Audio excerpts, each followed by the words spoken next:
महिम्नः पारन्ते परमविदुषो यद्य सदृशी स्तुतिर्ब्रह्मादीनामपि तदवसन्नास्त्वयि गिरः अथावाच्यः सर्वस्वमतिपरिणामावधिगृणन्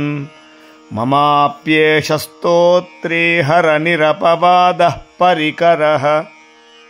अतीतः पन्थानं तव च महिमा वाङ्मनसयोः अतद्व्यावृत्यायञ्चकितमभिधत्ते श्रुतिरपि स कस्य स्तोतव्यः कतिविधगुणः कस्य विषयः पदे त्वर्वाचीने पतति न मनः कस्य न वचः मधुस्फीता वाचः परममृतं निर्मितवतः तव ब्रह्मन् किं वागपि सुरगुरोर्विस्मयपदम् मम त्वेतां वाणीं गुणकथनपुण्येन भवतः पुनामीत्यर्थेऽस्मिन् पुरमथन बुद्धिर्व्यवसिता तवैश्वर्यं यत्तज्जगदुदय रक्षाप्रलयकृत्